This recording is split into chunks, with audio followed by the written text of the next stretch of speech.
Hey, what's up? I'm your host, James Hogan, and welcome you to Backyard Smoke, where today we'll be cooking one of my favorite chickens, which is sweet tea chicken thighs on the Weber 22 Master Touch. I'm going to show you guys how we do the brine, how we put them on the grill, what type of wood that we use. Hint, it's going to be peach. It's going to taste really good. Once you come out, check it out. Let's go in the pit. Recipe for everything down below. Let's have some fun.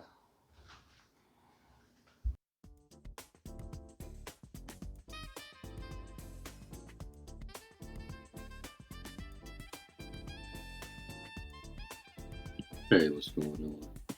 So the first thing that we're going to do is get our ingredients set up. Our ingredients today are going to be brown sugar, kosher salt, black pepper, some sweet onion and lemons, and a mix of rosemary and thyme, and of course the Lipton's iced tea bags. You don't have to use Lipton's. Feel free to use your favorite brand of sweet tea. I just have to have Lipton's lying around, but I do recommend getting a large size, which is usually labeled family size. Once you get that, you're ready to go and start to mix our ingredients.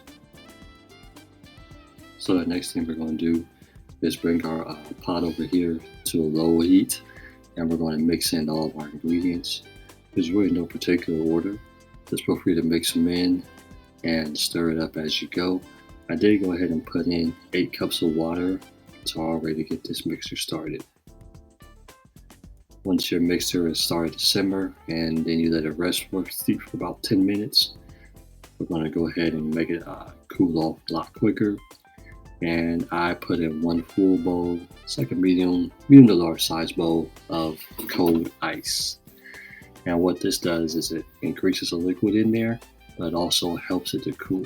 So once you put your ice in, remove it from the heat and let it sit until it cools off completely.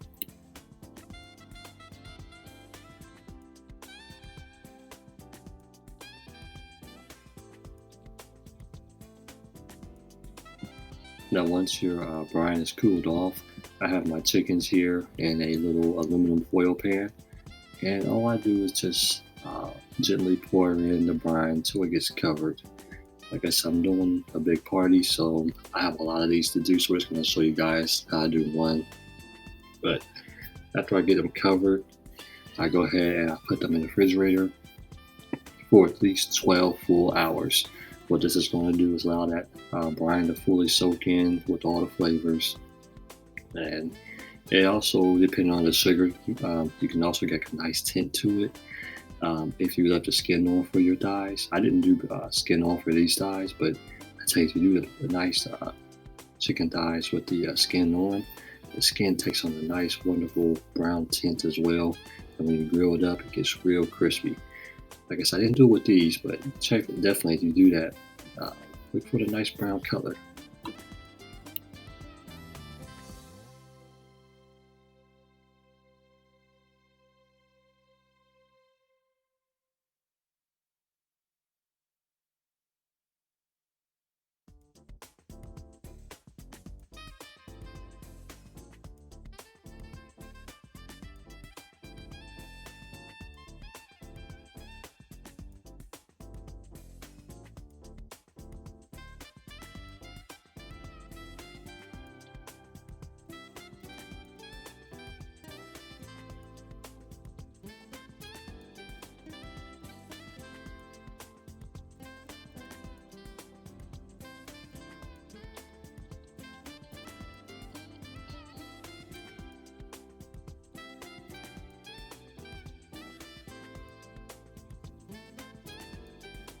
So apologies for the weird camera angle.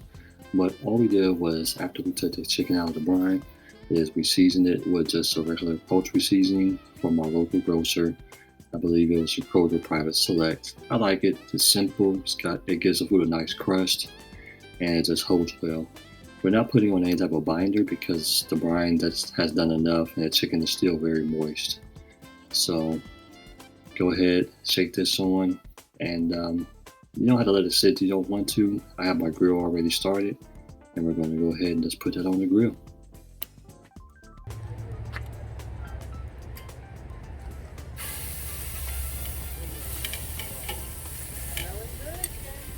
Thank you.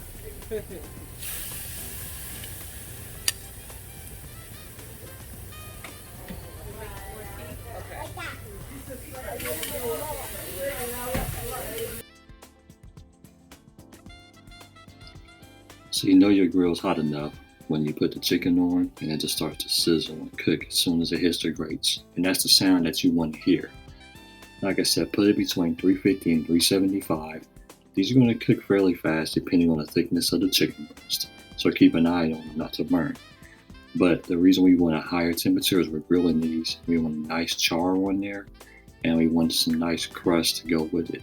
The flavors are definitely still going to be there and it's definitely still going to be juicy.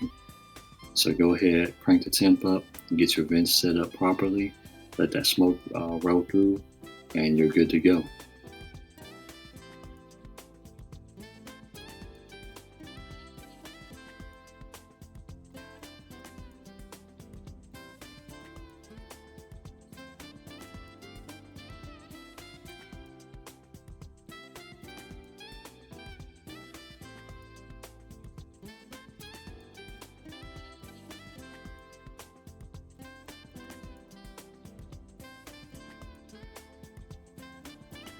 So after a few minutes, you'll start to have some really nice char on your chicken just like this.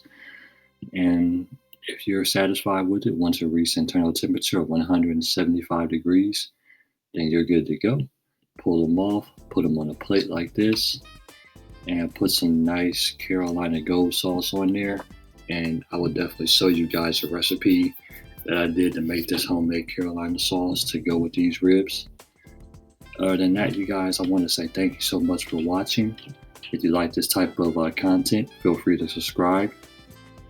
And just feel free to like and share. And also check out our blog for a full detailed description of the recipe with the ingredients and the measurements as well. Until next time, enjoy your day and be blessed.